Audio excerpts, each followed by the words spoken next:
Welcome to today's Awesome Marriage Podcast. Today, Kristin and Todd Evans join me. They are award-winning authors, speakers, and disability parents. They've served together in full-time ministry. Todd received his PhD from Vanderbilt University School of Engineering, and he currently manages his own business. Kristen earned her MSW from the University of Tennessee and is a licensed master social worker, experienced in couples, child and family, substance abuse, and crisis counseling. Together, they're authors of the new book, How to Build a Thriving Marriage as You Care for Your Children with Disabilities. It's a powerful story. And I think if you know someone that has disabilities, if you're in a situation where you're caring for someone with disabilities, or you know of someone and just want to know how to help, this podcast is going to help you a lot. So let's go right to the studio. Well, Todd and Kristen, welcome to the Awesome Marriage Podcast. Thank you for being here today. I'm really excited about this conversation. Thank you so much for having us. Glad to be here. Oh, it's just an honor, and I'm excited about all that we are going to talk about today. So people that may not know you a lot or much about you, kind of tell us a little about who you are and what you do, kind of give people a little background as we start in. Yeah, so we got married a little over 22 years ago, planning to go, and thank you. We've made it. Yes. It's been a journey. Before we met, we had both planned in going into camping and retreat ministry.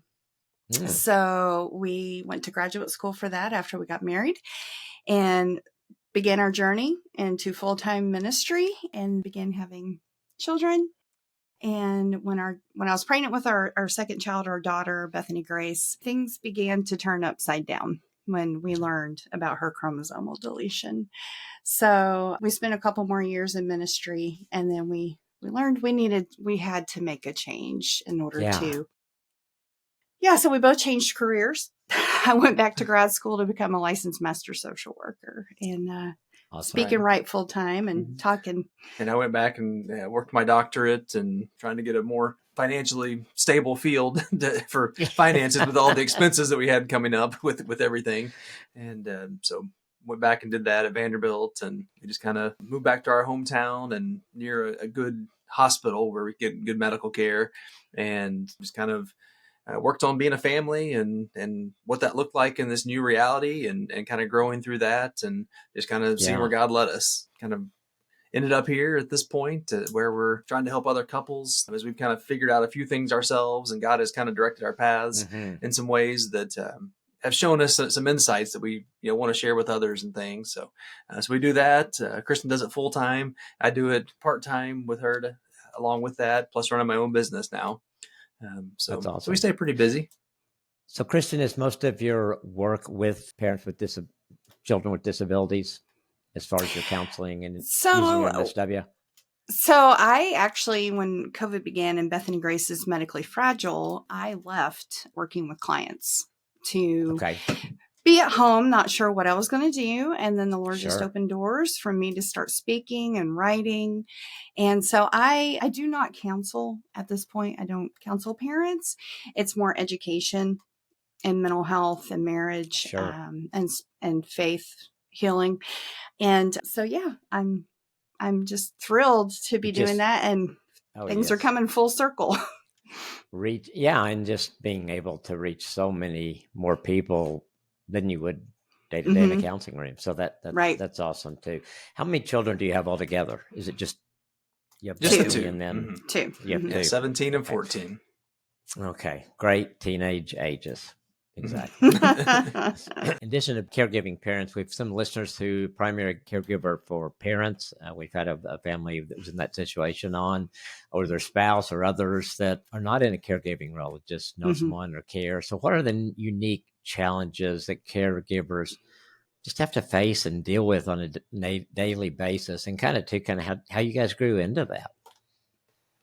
Yeah, I'd say one of the biggest things, all parents and whether taking care of your parents, like you mentioned, or taking care of your kids, there's a sacrificial piece to it that you have to have just to be a parent in general. But I feel like with caring for special needs parents, it goes to a new level of what you have to sacrifice, of what you have to give up for your personal goals, your personal interest, your free time. Just you go down the list of everything, and they're all kind of sacrificed and for that caregiving role, and that becomes can become the center of your world. So I'd say that's one of the biggest things with caregiving parents. Yeah, and I would say the increased stress is just exponential, both with the extra responsibilities of whether you're caring for your child, spouse, or parents, the added appointments, the stress of behaviors, the medical care, the lack of time for yourself or for your spouse to spend time alone together. And then you've got the risk for mental health symptoms. 1 in 3 caregivers experience depression and anxiety. So, and then spiritual crises on top of that. Sure. Tell us a little bit about Bethany Grace's story so people can kind of know where you guys started on this journey. Well, she is our miracle. When I was pregnant with her, we knew very early on something was not typical. I was in the hospital for 2 months pregnant, and we learned 2 days before Christmas she likely was not going to survive and has a severe chromosomal deletion called 5p minus. She's missing basically a big portion of genes on her 5th chromosome. And we were told she would never walk, talk, have no quality of life. Well, we had thousands of people praying. She did survive. Lo and behold, the heart defect they had seen disappeared. And now she went through some very serious medical complications, 3 months in the NICU and in and out of the hospital when she came home. So her whole life has been a challenge, but she has approached it with joy. She's severely intellectually disabled, physically delayed, cognitively, like a 2-year-old. So, and she's on a feeding tube. So she continues to have a lot of challenges. Sure. It takes a lot of time and attention and all those kind of things. How did you grow into what you're doing? Say if somebody's in the early stages or thinking this might happen, how did you get from there to where you are today, really? Some of it, life happens to you, and that's just the way it is with circumstances. So for us, when we started, kind of the initial part, like you said, it was right before Christmas. So it's like, my goodness, right in the holidays. And we both had this shared grief of them telling us that she's probably not going to make it. And so we were able to really comfort each other, care for each other, kind of cry in each other's arms and be that for each other and kind of work through the pregnancy. And then, we talk about that the birth happened and she survived and all that excitement of that. And then the grind of the NICU and driving there every day, things like that, and trying to support one another. And then the coming home event, and that kind of changed a difference in our marriage and in our family. We had the joy of her finally coming home and everything, but when she comes home with 8 machines and there's no NICU nurses 24 hours a day taking care of her, and we had no nurses, nothing, then it all fell on us. And so we had to basically just kind of figure it out on our own. It's kind of like, here you go. And so that led to some struggles in our marriage where we just started kind of drifting apart in the midst of it. We kind of took on our caregiving roles and really set up more as business partners and taking care of things and not really caring about each other emotionally, spiritually, or anything, because it was just everything we could do. Every ounce of energy was taking care of our daughter. It took us a long time before we finally came to the reality that this isn't going to quit. This is going to keep happening, and we've got to make some kind of change. So that kind of started a new trajectory for us of looking at over the next really 2 years about what could we do differently? How do we change things in our marriage? How do we find something different? Because it's not working the way it is. So that kind of led us, like we said, to moving back to our hometown and kind of leaving ministry, which was such a hard decision, changing careers, just kind of using that time to grow closer together, kind of just putting each other first in our marriage into a higher priority than we had previously, still caring for our daughter and our kids, obviously, and that being a big piece of it, but realized we had to nurture the other. Our whole family was going to fall apart. So did you feel like, Kristen, I mean, did it affect you guys differently as husband, wife, male, female? I'd say that's a mild way to put it. Where it might have affected us a little bit more extremely because our personalities are, we did, personality tests before we got married. We're exact opposites. And yeah, but based on the researching for the book, I was like, aha, this is what was happening. That is true. Yeah. Oh my goodness. The grief was one of the biggest ways. Sure. And emotionally, I was already struggling with post-traumatic stress disorder. And on top of that, postpartum depression and just paralyzing anxiety. I couldn't understand why I couldn't get over my grief, and Todd had moved on. And now we know that we went through acute grief together, but there is something called chronic loss and chronic sorrow for special needs parents, and it's very complex. And I just felt like Todd completely went into logistical, practical mode. I'm struggling with grief and mental health over here on my side, and our paths just diverged, and we just began to hurt each other. So yeah, we definitely, a lot of it, Todd was the solutions focused, and I was needing to talk about my feelings and process, and we just completely disconnected. Yeah, because there's no time for that kind of stuff. so we got all these other things to do. So. Well, we can joke about it now. Yeah. Well, guys have trouble with that anyway, and certainly under this situation, it was probably heightened. But it's I think, and that, Kristen, we grieve differently, I think, and we all grieve to some degree differently, and then male, female, I think we do, and it's not like it's a right or wrong way to grieve. Right. It's just different, and I think when we're grieving, we kind of want someone to grieve like us, and I don't know that happens very, very often because we are so different in so many different ways.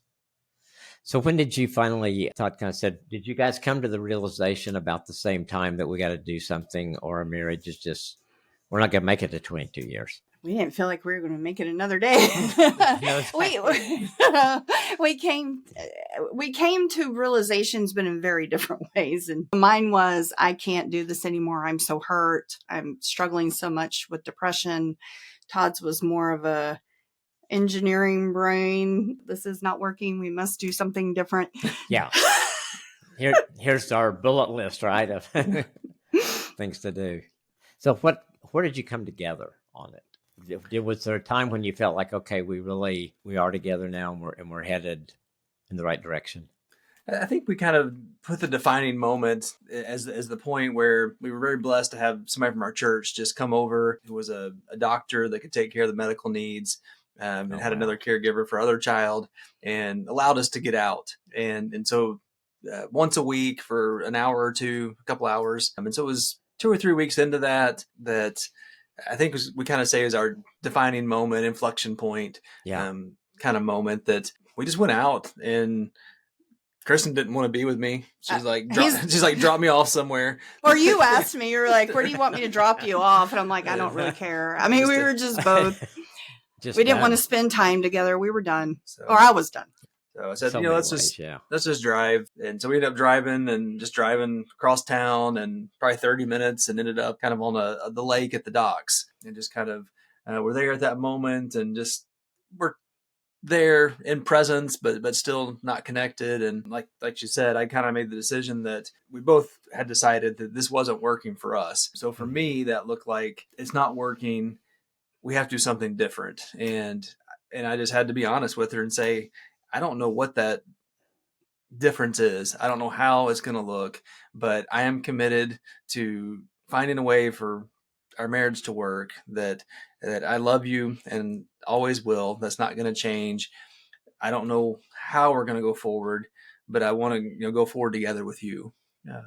And so we kind of had that conversation, and that kind of started the process. It was still many years of work and sure. But that was kind of the moment of change. I feel like just that humility and just desperation. And what you needed that at that time, Kristen, then it was the recommitment. Todd basically renewing his vows to me, despite all that we had done to hurt each other, despite how, for better, for worse, sickness and health, and rich and poor, we knew what that really meant. That was the defining moment of, okay, we're in this together, and we're going to stick this out together. We don't have the skills. We don't know how we're going to do it. But, we kind of clasped hands metaphorically at that point and decided to move forward together. Yeah, you don't prepare for something like this. You don't, and so figuring out together. No, I love that, what you said, Todd. And I think just for being the husband to be the one to say, hey, I love you. We're going to make this work no matter what it takes. It's really powerful. And then the other options are not on the table anymore. And it's like, okay, we're going to figure this together. So I love that. I think people need that, because I can't imagine with what you guys are going through. You talked about all the machines. You talked about all that you have to do to care for Bethany Grace. You had to be exhausted a lot of the times, mentally, physically, emotionally, all of that. And then it's like, I don't have any energy for you. And you both probably got that because you both probably felt very similar, but it's like, how do we make this work? And you did. You refocused and then started trying to figure things out together. Did you feel like before that you were kind of working against each other, or maybe just working, maybe not against each other, individually? Yeah, definitely beside each other, of taking care of what had to be done. But that was all we had energy for. Yeah. I felt very alone. Yeah. I think I want to get to when you said the doctor that volunteered to come, which gave you guys a way to get away and to have that conversation. How important was it to find someone that could come in and relieve you like that? I was critical. It's critical for marriages, for caregiving marriages. You just can't, you've got to have it, don't you? You have to. You have somebody that will come in. And it feels impossible a lot of times. Yeah, and at the time, not even something we considered, or how could we ask anybody to take care of all these complex needs of our child? So not just anybody could do it. Yeah, but they, she came forward and just volunteered and said, "Let me do this for you." And it was hard to accept that kind of help in some ways, but it truly made a huge difference for us. And that's one thing we keep finding in the research and in our own experience and talking to other couples is that time. For a marriage to survive, you've got to have time together outside the house because of the stress levels. It has to be outside the house. Right. Because if you're in the house, you're still immersed in it, aren't you? Even though, especially the women. Yeah. The moms can't separate the stress out of being in the house. Sense. Well, I think it was significant that the person that stepped forward was somebody you could trust. This is somebody that knows what they're doing. And so when you left, it was easier to leave, I guess, with someone that you knew could really take care of her. Yeah, she came over and she came the first time. Several times. Yeah, several times to meet Beth and take care of her, see how the machines worked. So it wasn't like she just came over and we left, with the first time. It was a commitment for weeks of learning and training of what to do. And she was just willing to do that to help us. Yeah. So. Just what a blessing. Yeah. And for people listening or watching that, there are roles for us. Obviously, people that were praying for you was huge, but someone that had some abilities that could really come alongside you, that was such a blessing that you guys had. You talk about navigating living loss. Kind of define that and how you move as parents of a child like Bethany from grief to hope. Yeah, so we didn't understand what was happening. And really, it was an aha moment as we researched for the book. We didn't know that especially special needs parents experience a unique, different type of grief that's a little different from, what we typically think of. And, you got the acute grief period, but then you have throughout your child's life, waves of grief that can come and go. There can be obvious event or trigger, like we're getting ready to go to Bethany Grace's 8th grade graduation, which will be difficult. She's like a 2-year-old and she's graduating 8th grade and going to high school, but watching the other 8th graders will be challenging. That's going to trigger grief in me. And now I know that and I recognize that women tend to, in general, go through it differently than the dads. The peaks are a little bit more intense. They come faster. Men tend to begin to move through it more smoothly. It becomes less intense. And so that disconnect of not understanding of what was happening in the other person just, nearly destroying our marriage. But the chronic sorrow that we experience is complex. How does it play out with you, Todd? Because we talked about being different. So that whole living loss thing, how did you see it affect you? like she said, it's more frequent for her, and for me, it still happens, and it can be intense, but it's a lot less frequent. It can be the smallest little thing that kind of triggers it, so to speak. And sometimes I just ignore it and stuff it, I guess. Sometimes. The clinical word. Stuff it. Stuff it. I think it's repress. And, but, something as simple, just a couple months ago, just thinking about, the generational aspect of having grandchildren, and, our daughter's not going to have grandchildren, and just that wave just came over me and just was overwhelming for almost 24 hours. I couldn't even bring it up to Kristen. It was so powerful and strong, and just kind of just kept struggling through it and things until finally I did share with her. And, of course, then she was, very supportive and listened and things, but things like that, or times it's, can't go out and see that she, can't do things other typical kids would, like the kind of the classic example of we drive by a sports field, or, we tried to do Special Olympics with her, and she can't even make a team aspect of things in Special Olympics. And so we tried to take her and do those, but she just didn't do it. And so even that limited scope, it's like, oh, I hope she could do something, fun with a ball. Yeah. She loves balls, but even that is a challenge for her. So yeah, you just kind of take a deep breath and kind of figure out and say, this is the way it is. I've got to accept this. But also acknowledge and validate our feelings, which we've learned to do. Yeah, we weren't doing that for years. That was bad. Accepting that it is the way it is, and then validating that, and validating the feelings, and then choosing to find what are the good things. Where's the hope? Where's the good things with that? Maybe not a ball sport like Special Olympics basketball, but this weekend we had the Try Your Best triathlon for special needs kids. And just seeing her cross the finish line and raising her arms and saying, I won, and she's so excited. That's and so just cool. Seeing that, then that's the way you can find the joy and see the good of what she can do and what we can have together. Yeah, just, I guess, reframing things, different perspective. Yeah, that's huge. Yeah.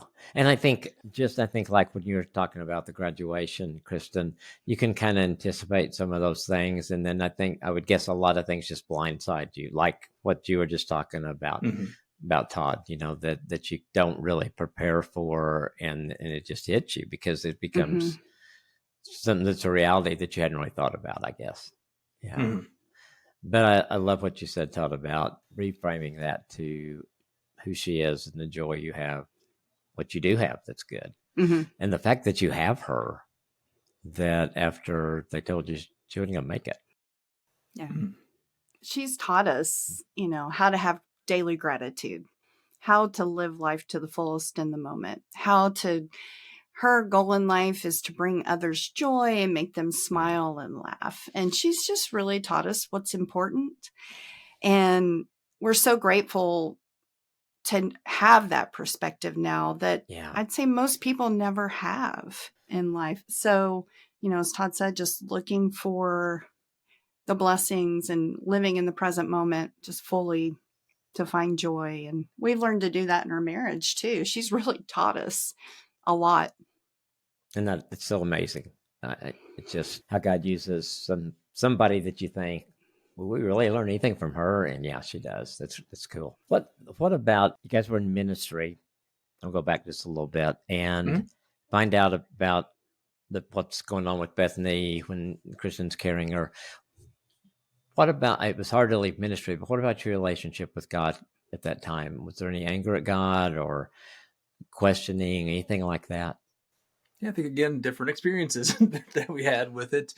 For me, it wasn't really anything like that. A little bit of not understanding and questioning, but nothing really intense. Again, for me, it was more of an acceptance of, this is how life is. I don't understand it. I've got to trust God. I really, maybe someday I'll understand. And I could be comforted in that. And that's kind of the way I dealt with it. But Kristen was a little different. I went through a really deep, dark spiritual crisis and depression. At first it was, just this amazing miracle of her life and survival. And then just beginning to watch her suffer and our family suffer. At the same time, Todd's mom was passing away from Lou Gehrig's disease.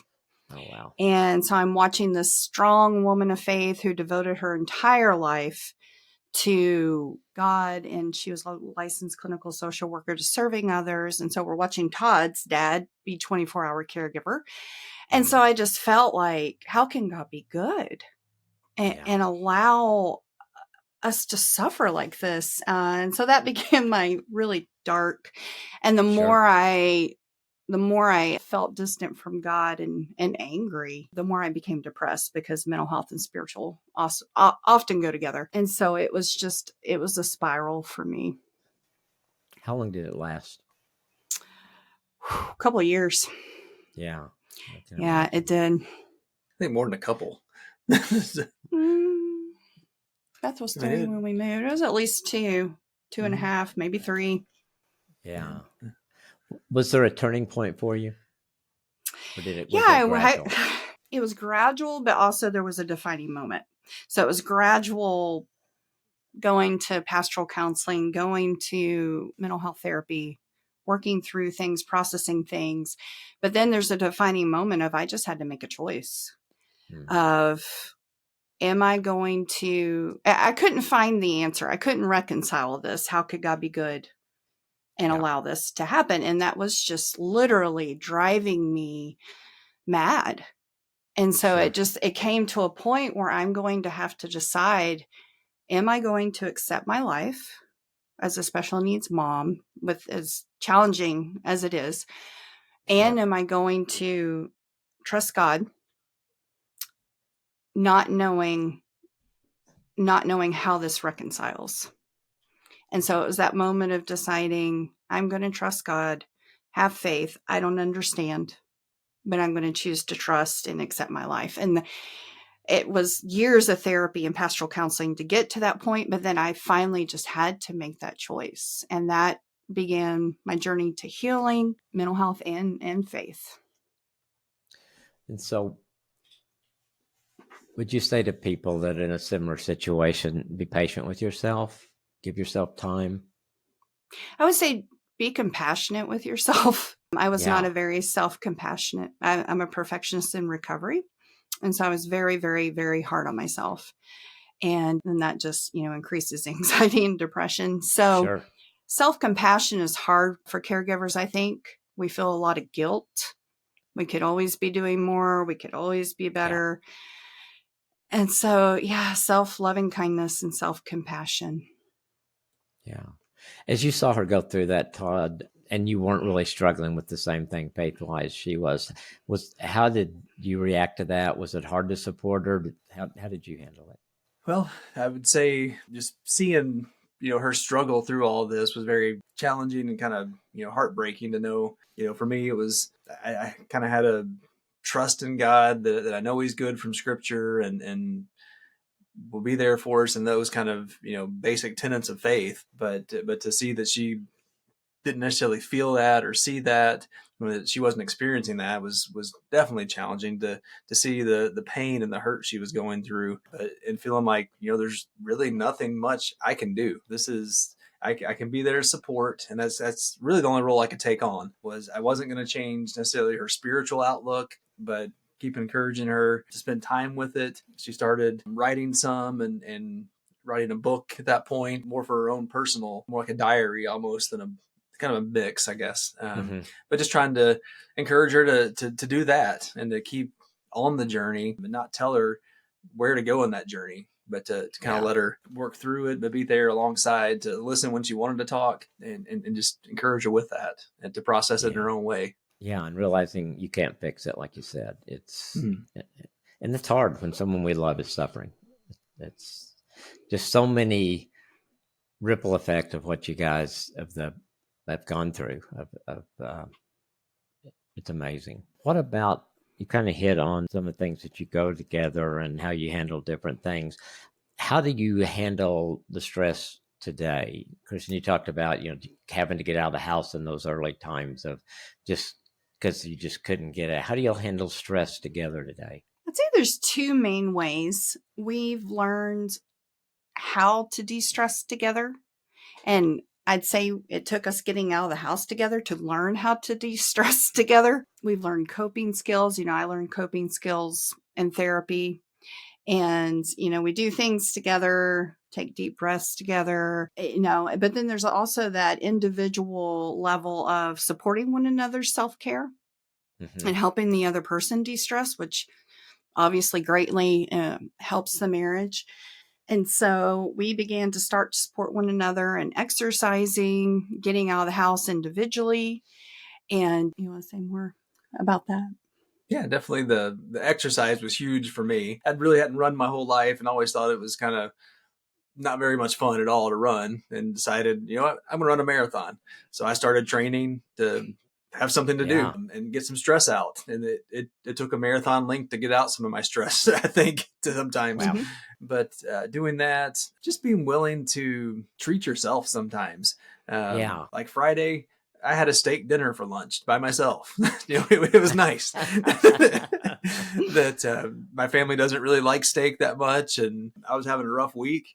And that was just a way I could say, you know what? It's something I haven't had in months. It's a Friday lunch. I'm just going to have a steak dinner. And so I did. Kristen walked by. And she's like, are you eating steak? It's like, what's the occasion? Yep. I said, it's a me day. So. And we've learned to support one another in that. And because you both probably, what works for one of you may not work for both of you. But so that's great. And finding things that really, and not feeling bad about having steak on Friday at lunch, right? Just enjoy it. Yeah, that's really good. What about, there's got to be so much that you guys have to do still, obviously. How do you communicate priorities? How do you kind of say who's going to do what? Do you have a checklist? Or have you kind of just settled into, this is what Kristen does, this is what Todd does? I'd say we've definitely become a lot more efficient and effective at communicating, which is something caregivers have to do. One of the things we recommend is sharing a calendar, because that takes away the talking first thing in the morning, who's taking who to therapy, who's, picking up who. So the more you can make that more efficient, the more time you have to get to deeper conversations as a couple, not just how can we care for our child. So we have definitely become a lot more efficient at that. We did it just happened that I've always taken care of the doctor's appointments. If I need Todd to help, I'll tell him. He takes care of, the bills. If we need to talk about something, he'll let me know. So we kind of went in that role, but we've become more, just a lot more effective and quick about it, so that we can make sure and set aside time to talk about just us, which setting that time every day is very, very critical. And we find ways to do things together. Our nighttime routine with our daughter, typically it's Kristen puts on the pajamas and helps take off all the medical equipment, and does all that. I'm doing the medicines and getting the feeding bag ready and things like that. But at the same time, I'm walking back and forth in the room. I'm giving the medicine. So we're doing our separate things, but we're coming together every few minutes and doing it, or might make jokes together or laugh together as the three of us, or sing every once in a while. So there's times we do separate, but we try to navigate in the same spheres at the same time, so that we have those mutual experiences too. That's another way that we do it, specifically in setting priorities. And I think we've learned that we have to share our feelings with one another, that we can't be afraid to say them, or to say, I need time away. I've got to get out of the house, or I got to go back to my room. You take care of Beth. And there's times we each will say that to one another, and we've built up a trust with one another that we know we're only going to say that if it's really true, and that we need that it's not going to be just an escape. And so we gladly jump in for the other person and do that. So that's a way we can make those things that are important, be willing to say them, and not scared or shamed or anything else to say them out loud about, no, this is important. We need to do this. Respecting each other in that, and trusting each other in that. That's huge. It sounds like you learn a lot over time and figure some things out. The hard way. The hard. Yeah. I know. Sometimes I think, gosh, I'd like to learn things easier, but that doesn't seem to always happen. What about what you want for, maybe at this point, like what's realistic for your family, for you guys in your marriage? How do you decide what's realistic and what's not? What's reasonable of the things that, and if you just look at what you want for your family today, a year from now, 5 years from now?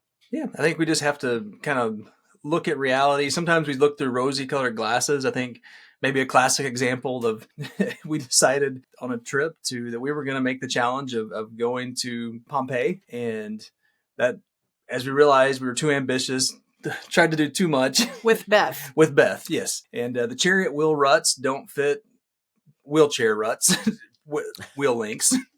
And we got in over our heads, and that ended up being just a rough trip, very exhausting, and the caregiving and the accommodations in a foreign country and things were challenging. So I think that's kind of a physical example about what you're asking is we sometimes get ambitious and think, oh, there's more that we can do as a family or try. But we really have to evaluate and say, what is good for our family? What fits who we are? We don't want to make ourselves try to do something we can't do or don't need to or be what we're not going to be. Mm-hmm. This is who we are. And so we choose to do that. That, for instance, trying to get out the door to go to a recreational pool or something is a challenge, especially during COVID with our medical issues. So, we've decided, okay, how do we solve the situation? How do we still have fun as a family? Right. Getting out of the house to do that. Let's put above ground pool in our backyard. And so doing that and saying this fits our family, and we've had a lot of fun at that pool for the last few years now and enjoyed it. So that's really good. Yeah. And you've mentioned COVID a couple of times, so that had to bring some new challenges for you as you went through that with her. Oh yeah. It was not being able to leave the house for 2 years with her, except for doctor's appointments. Sure. It did, but it also was a blessing in disguise. Her health actually grew stronger over those 2 years. We were able to adapt and work differently. And it just kind of helped us evaluate, what is realistic for our family and what is best for our family and our marriage. Yeah. Do you feel like that's an ongoing evaluation, like is different today than it was 5 or 6 years ago, but it's always, okay, what is best for our family? Oh, definitely. As Bethany Grace's condition changes, emotionally or medically, as we look at our goals for our marriage, we'd like to travel together and speak together, but at the same time, it's difficult to have caregivers too. It's really hard on Bethany for us to leave. We have to find that happy medium of we've got to get away together, but how much are we going to do that? And just kind of prioritize there. And what kind of life experiences do we want to try and give Beth, but not push her too much, like Special Olympics basketball, which was not a good fit. So just that constant evaluating, adjusting. Yeah, still learning really what's going to work right now and what's not going to work. Yeah.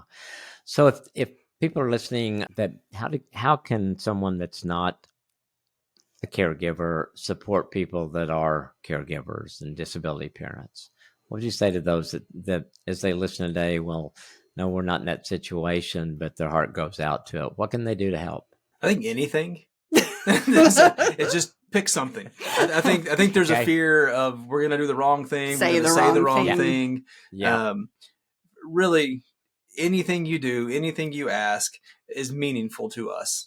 The fact that you take the time to ask us, you may not understand our child's condition or what that involves, but if you're truly from the heart asking what's going on, tell me about their syndrome, we're going to answer it. And that's going to be meaningful to us that you're willing to take the time to understand a little bit better. Yeah. You can offer to mow the grass, to bring a meal over, because like we were saying, when we can become more efficient or find time in those daily tasks, we're able to do the bigger things that only we can do, and build our marriage and be able to talk. So bringing a meal over, that may save us 40 minutes in a day or an hour, that we're able to devote that in some other way, probably some to our child, but also to our marriage and just the overall stress levels. It brings that level down, just if you can take care of one thing, I don't have to worry about. Just be specific. And because if you come to us and say, how can I help? We're the kind of people that we're so overwhelmed. We can't even think about how they can help. But if they say, hey, I'm going to the grocery store, can I pick you up groceries? You may have to Yeah. ask 3 times because we're probably going to say no. But if someone keeps insisting, 3 or 4 times, then we know, okay, they really do mean it, and we have to be willing to accept help. But yeah, this kind of the nebulous, how can I Yeah. help? It's like, I don't know. I'm so overwhelmed. I Yeah. can't even Yeah. tell you how you can help. But Yeah. also, like we said, we encourage church members to use their gifts. We often think about a caregiving So ministry, good. a disability ministry. Well, there was a doctor in our church. Maybe Yeah. there's an OT or a PT that could help a family who has a child with autism, just using those gifts, and then also just providing support, just listening and avoiding giving advice is best because we get lots of advice, but just asking questions and That's being better. willing to listen. But like Todd said, really anything helps. Yeah. Yeah. So you'd rather say somebody call and say, I'm bringing dinner, instead of saying, what can I do? Or could I bring dinner? Just do it. Just tell you, Yeah. I'm bringing dinner tonight, and I know you guys like this, so that's what I'm bringing. And just do that. Just, Yeah, definitely. Yeah. and just, I think for people to know that anything that we do to reach out to someone, it's in a difficult situation, you're not going to really mess up. And I agree with you, though, definitely, Kristen. Don't give advice. I mean, my gosh, but yeah, that's just not. I don't know. Probably not going to be well received. Intent may be good, but it's just like Right. you don't need that. You've got enough that you got your hands full. I want to ask you something too. You said that as you're writing the book, you reached out to other couples. Anything that you really learned as you talked to other couples that were going through similar situations? Anything stand out? Yeah, I think the thing that people have shared, and actually since the book released, is the vulnerability of us being willing to say, we've had these thoughts, we've had these spiritual struggles, we've had these mental health struggles. I think a lot of times caregivers live in shame and isolation because we think we're the only parent who's ever thought maybe it'd be better if my child didn't survive. Yeah. Yeah. And that can cause a lot of shame and guilt. And so I think, we just want other parents to know you're not the only one struggling. If you're struggling in your marriage, if you're struggling in your mental health or in your faith, that's expected, and you're not the only one. And so we just want other caregivers to know that. And so that's been one of the biggest things I think that's really good. Come up with other couples is thank you for saying that, is what they say. Yeah. Yeah. No, I think so, because sometimes I guess it is hard to get real, or to say that to other people, and for someone to know that, my gosh, I'm not the only one who thinks that or said that. There's so much healing in that, because if there's no situations, we're human. We're probably going to think and say a lot of the same things, and somebody just needs to say it's okay. Certainly, God can handle it for sure. Last question: what are you loving about your marriage, where you guys are today? We've had a lot of opportunity with the change, like you mentioned, COVID again. Kristen working from home all the time now, and that kind of led to me going from a part-time side business to full-time with that. So I'm sometimes have more time at home and things. So that's one thing I love, is just being able to walk through the house and see Kristen and just give her a little kiss on the cheek or smile at her, or every once in a while sit down and eat something together and those kind of things. So just that in the midst of everything, those little moments really are special to me and kind of build up to this joy that that's there a lot more than before. That's so good. Kristen, anything particular for you? Yeah, I think we've made it a priority to have more fun together, to joke and celebrate life. Just, he was eating a steak by himself, but we do that a lot together. We go out to eat just because, or bake a cake just because, and so we've just learned to make the most of the day and little moments and just do fun things just to celebrate life and joke and have fun, and try to really prioritize spending time outside the house together more. So just really just trying to live life to the fullest in our marriage and in our family. Yeah, that's great. That's great. The book is How to Build a Thriving Marriage as You Care for Children with Disabilities. And the book is out. It's available everywhere. where else would people want to connect with you? Other ways they can connect? Yeah, so our website is disabilityparenting.com. We have a lot of free resources you can download. We love to just provide resources, a lot of links to resources, and you can actually download the first chapter of the book free if you go to our website and subscribe to our newsletter. So thank you, Baker Books, for providing that. And awesome. that's really exciting. And then Instagram, we are at Disability Parenting. Okay. Well, I was on the website, and it's got so much on it. I would encourage people to go through and take advantage of the resources and sign up and read the first chapter of the book if you need to before you go buy it. Because if you read the first chapter, you'll go buy it. So if you need to, we hope it's helpful. Okay. Yes, guys, this has been so helpful. I thank you for sharing your story. I know this is going to help so many people. Your open honesty and, just what God has done over these years since Bethany came into your life. So thanks again for telling your story today. Thanks so much for having us on. Appreciate it.